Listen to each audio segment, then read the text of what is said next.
Early in my career, a young stand-up comic, Josh Perlman, who I knew at the time in Los Angeles, came back from Las Vegas after playing a show at the Rio Hotel.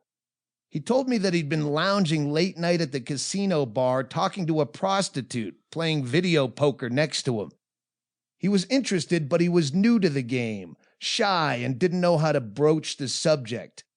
Instead, he just continued to make small talk for an eternity, hoping she'd go for the close. Eventually, she asked Josh if he'd like to take her to his room for a dance. He asked how much it would cost, and she told him it'd be $200. He hemmed and hawed and finally asked her what she meant by a dance specifically. What could he expect for his money? She paused suspiciously. Hang on. Are you a cop? He laughed and said, No, I'm a comedian. She lit up. Really? Do you know Doug Stanhope? This is not fame.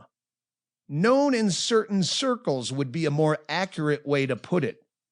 This gal in Vegas didn't know me from my body of work, and I bet that I never found out if she could actually dance. That was decades ago, but the times haven't changed. The circle might have widened, but the audience has remained within the loop.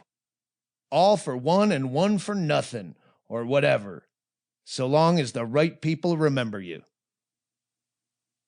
Before I wasn't famous, I was completely unknown. It was so much more fun. When I started doing open mic comedy, I was only concerned with being famous for that one night after I got off stage. I wanted someone to tell me that I was great. I wanted the owner to invite me back. I wanted some dude to buy me a drink and some girl to give me a second look. Karaoke famous. I achieved those goals in record time. Those were the early days of 1990 Las Vegas.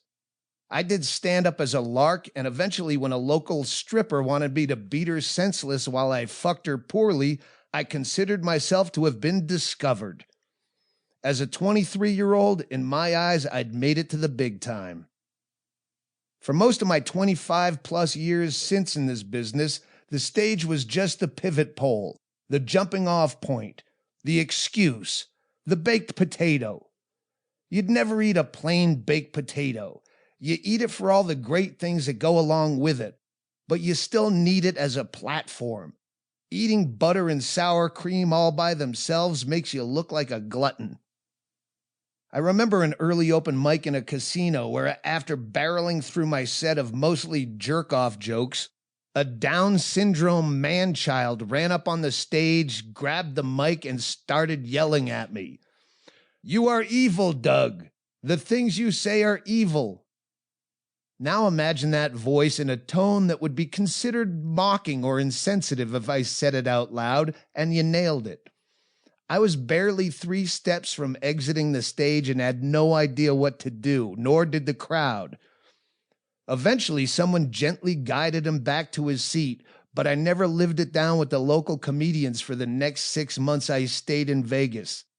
Anything I said off-color was followed by comic buddies mimicking him. "You are evil, Doug! The things you say are evil!" That's not a bad show. That's fucking funny. That guy made it funny. Without him, that show is just a plain baked potato. Unmemorable. To keep listening to this audiobook, I've left you a link in the description so you can do it, at no cost thanks to Audible's 30-day free trial.